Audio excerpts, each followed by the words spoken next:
हाय नमस्ते। आप देख रहे हैं मसाला बैट्स। आज की ताज़ा तरीन खबरों में आपका स्वागत है। विधानसभा में भाजपा पर बरसे केजरीवाल। जी हां, आपको बता दूं कि केजरीवाल ने भाजपा पर बरसते हुए हमला बोलते हुए कहा कि श्री राम अगर आज होते तो उनके घर भी भाजपा सीबीआई और ईडी को भेज देते और बंदूक रखकर उनसे पूछते कि भाजपा में आना है या जेल जाओगे। सभी पार्टियों को तोड़ दो, ईडी सीबीआई के जरिए सभी पार्टियों को खत्म कर दो, न पार्टी रहेगी तो चुनाव ही नहीं होगा।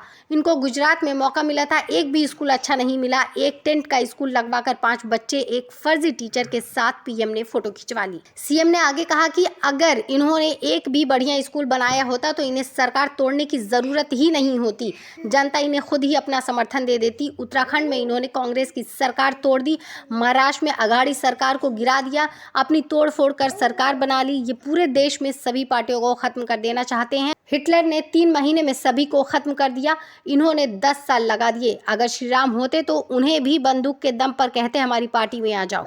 उन्होंने कहा कि अब मुझे जेल में डालने की तैयारी है। भाजपा में मेरे कई मित्र हैं, वो कहते हैं वो केजरीवाल को अंदर करना चाहते हैं। इसके बाद फ्री बिजली खत्म कर देंगे, इसके बाद बढ़िया स्कूल बर्बाद कर देंगे। जितने सामान भेजोगे उतने ही स्कूल बनवाऊंगा। अगर केजरीवाल के स्कूल और अस्पताल देख लोगे तो हमसे मोहब्बत हो जाएगी। आइए अब विधानसभा की वीडियो पर एक नज़र डालते हैं कि केजरीवाल क्या कहते हैं। का मॉडल रखा जो है विनाश का मॉडल। उस विनाश के मॉडल के 2 हिस्से हैं। एक हिस्सा है सामने सारी पार्टियों को कुचल दो, खत्म कर दो, खरीद लो, तोड़ दो, गिरफ्तार कर लो, जेल भेज दो, ईडी लगा दो, सीबीआई लगा दो, सामने कोई बचेगा ही नहीं तो चुनाव किसके बीच में होंगे, फिर तो यही है। ये दूसरा मॉडल है जिसके अंदर आप विपक्ष को एक एक करके खत्म करते जाते हो, सरकारें गिरा देते हो, एमएलए तोड़ लेते हो, गिरफ्तार कर लेते हो, धमकी देते हो। और इनके विनाश मॉडल का दूसरा हिस्सा है कि पूरे देश में कहीं कोई विपक्ष की सरकार अच्छा काम कर रही हो, उनके कामों को रोको, खुद अच्छा काम नहीं करो, उनको अच्छा काम करने से रोको। अगर कोई देश हित में इस देश में दूसरी सरकार कोई काम कर रही है तो उसको अच्छा काम करने से रोको।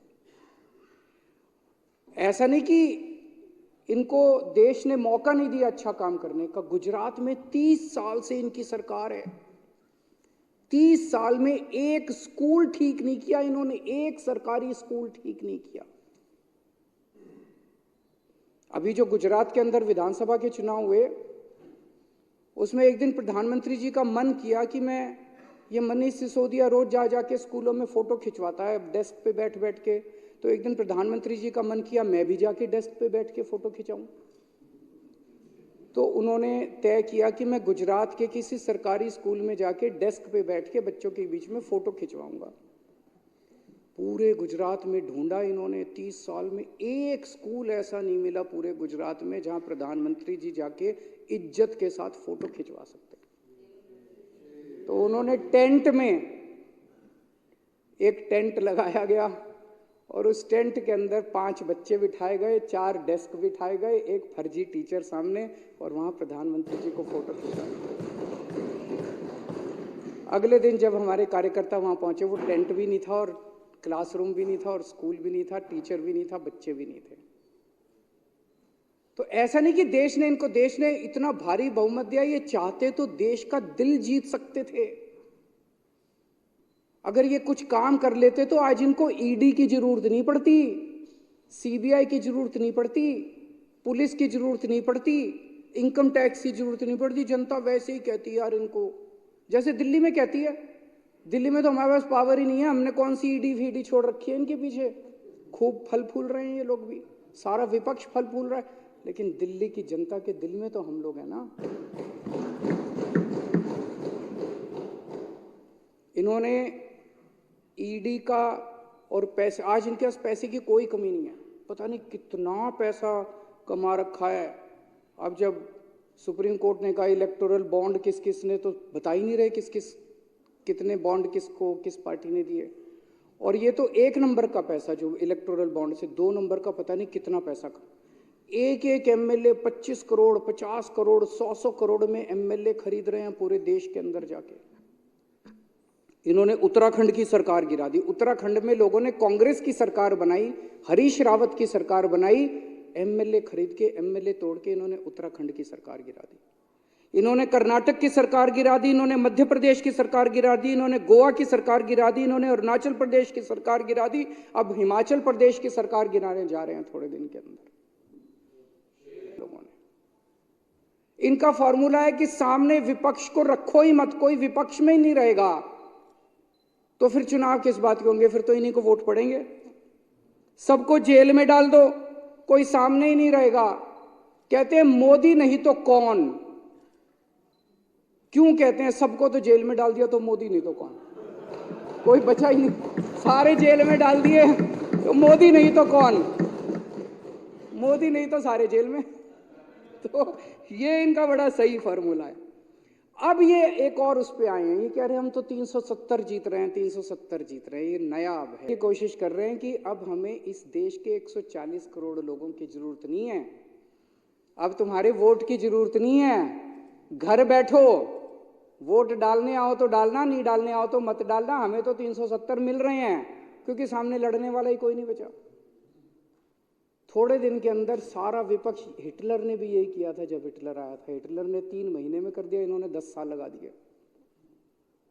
तो अब इनका यह कहना है कि हमें किसी की जरूरत नहीं है, तो ये जनतंत्र खत्म कर रहे हैं। अध्यक्ष महोदय, ये देश के साथ गद्दारी है, ये देशद्रोह है।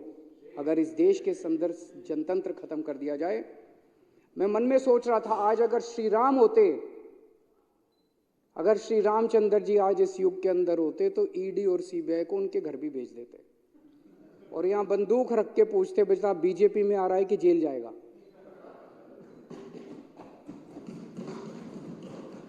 और अब ये आम आदमी पार्टी को तोड़ने में लगे हुए हैं, आम आदमी पार्टी को क्रश करना चाहते हैं, क्योंकि आम आदमी पार्टी भविष्य में इनको चैलेंज कर सकती है, देश के अंदर चैलेंज कर सकती है, अलग अलग राज्यों के अंदर चैलेंज कर सकती है। सबसे तेजी से बढ़ने वाली पार्टी है और इनके काबू नहीं आ रहे आम आदमी पार्टी वाले। इन्होंने मनीष सिसोदिया जी को जेल में डाल दिया, इन्होंने सत्येंद्र जैन जी को जेल में डाल दिया, इन्होंने संजय सिंह को जेल में डाल दिया, अब ये मुझे जेल में डालने की तैयारी कर रहे हैं। पूरा चारा केजरीवाल को जेल में डालेंगे, केजरीवाल पूरी प्लानिंग कर रखी है। मैं बीजेपी वाले से बात कर रहा था, बीजेपी में कई दोस्त हैं, अच्छे लोग भी हैं बीजेपी में, सारे खराब नहीं हैं। तो बीजेपी वाले से बात कर रहा था, वो बोली जी पूरी प्लानिंग है, आपको जेल में डालेंगे, आपकी सरकार गिराएंगे, सरकार गिराने के बाद सबसे पहला काम करेंगे ये जो बिजली फ्री कर रखी है ना, इसको बंद करेंगे दिल्ली के अंदर। मैंने कहा क्यों, ऐसा क्यों करोगे? बोले पूरे देश में तकलीफ हो रही है, किसी भी बीजेपी के राज्य में बिजली मुफ्त नहीं है। आपने दिल्ली में कर दी, अब पंजाब में कर दी, जहां जाओगे आप बिजली मुफ्त का दावा करते हो, हम तो नहीं कर सकते, हम तो पैसे खाते हैं, इतना बजट कहां से आएगा भाई? पैसे भी खा ले और बिजली भी मुफ्त कर दे, दोनों तो नहीं हो सकते। तो बिजली मुफ्त को सबसे पहले बिजली मुफ्त खत्म करेंगे, फिर ये तुम्हारे स्कूल खराब करेंगे। ये जो तुमने स्कूल बने, बोला हमसे तो होते नहीं है, दूसरे बीजेपी ना गुजरात में कर सके, ना मध्य प्रदेश में कर सके, ना राजस्थान में, हमसे तो होते नहीं है। फिर स्कूल खराब करेंगे, फिर मोहल्ला क्लिनिक बंद करेंगे और फिर अस्पताल बंद करेंगे। ये पूरी प्लानिंग कर रखी है बीजेपी वालों ने। केजरीवाल को गिरफ्तार करेंगे और उसके बाद दिल्ली को बर्बाद करेंगे। मेरे को इतने नोटिस भेज दिए, इतने नोटिस भेज, सारी एजेंसी, जैसे देश का सबसे बड़ा आतंकवादी केजरीवाल है। मैं मन में सोचता हूं यार 2-4 आतंकवादियों को भी नोटिस भेज लो, सारे नोटिस 8 सम्मन आ गए मेरे पास, ईडी के 8 सम्मन। अब बता रहे 9वां भी आने वाला रास्ते में है। तो मैं इनको कहना चाहता हूं, तुम जितने सम्मन भेजोगे मैं उतने स्कूल बनवाऊंगा।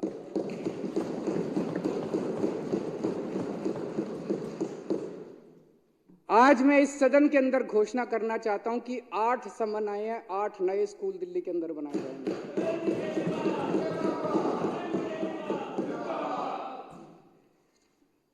और अध्यक्ष महोदय, एक बीजेपी वाले ने बड़ा सही बोला है, केजरीवाल से नफरत करनी है तो संभल के करना है दोस्त। केजरीवाल से नफरत करनी है तो संभल के करना है दोस्त। अगर उसके स्कूल और अस्पताल देख लिए तो मोहब्बत हो जाएगी केजरीवाल से।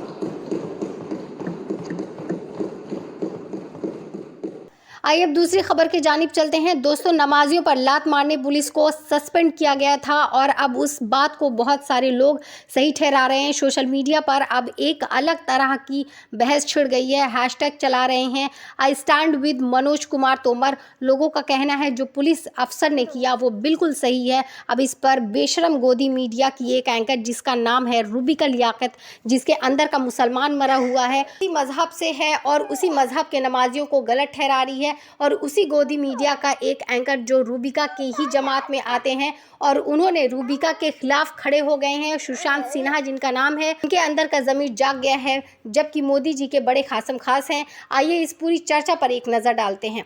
नमाजियों के साथ बदसलूकी करने वालों की वकालत करने पर रूबिका लियाकत को सुशांत सिन्हा ने ही धो डाला। जी हाँ, ये हुआ है। सुनने में अजीब लगेगा लेकिन ये एग्जैक्टली हुआ है। दोस्तों, दिल्ली में जिस तरह से नमाजियों के साथ एक पुलिसकर्मी ने बदसलूकी की, उसके बाद सोशल मीडिया में वो वीडियो वायरल हुआ। उस वीडियो के वायरल होने के बाद सोशल मीडिया में एक अलग तरह की बहस छिड़ गई है। क्या आप यकीन कर सकते हैं दोस्तों, वाकई में क्या आप यकीन कर सकते हैं कि वो पुलिस अधिकारी जिसने इतनी शर्मनाक हरकत की, जिसको बाद में सस्पेंड भी कर दिया गया, जिसके खिलाफ अब जांच की बात भी दिल्ली पुलिस कर रही है, उसके समर्थन में बाकायदा हैशटैग चलाए जा रहे हैं। हालांकि किसी भी हाल में आप इस वीडियो में नमाजियों के साथ जिस तरह से इस पुलिसकर्मी ने बदसलूकी की थी उसे जस्टिफाई कर ही नहीं सकते। इसलिए भर भर कर सोशल मीडिया में रूबिका लियाकत को लोग गरियाने लगे। रूबिका लियाकत पर प्रेशर आ गया कि वो कुछ तो इस मामले में बोले, क्योंकि वो जिस धर्म से आती हैं उसी धर्म के लोगों के साथ ये खुलेआम बदसलूकी पुलिसकर्मी कर रहा था।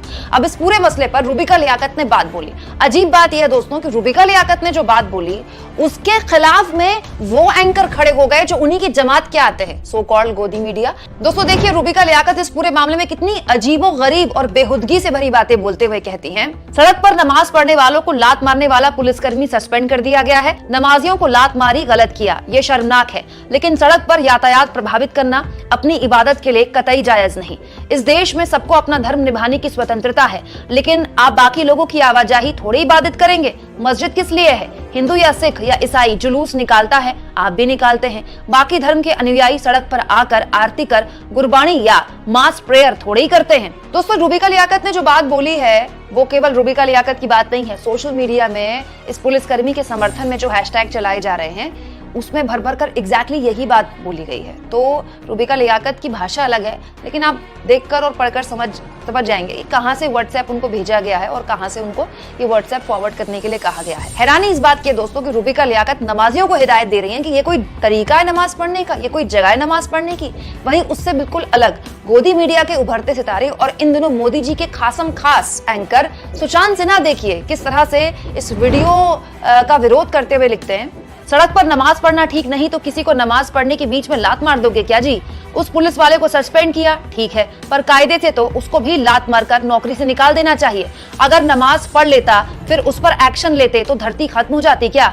ना ये पुलिस वाले का व्यवहार हो सकता है, ना ही एक हिंदू का संस्कार।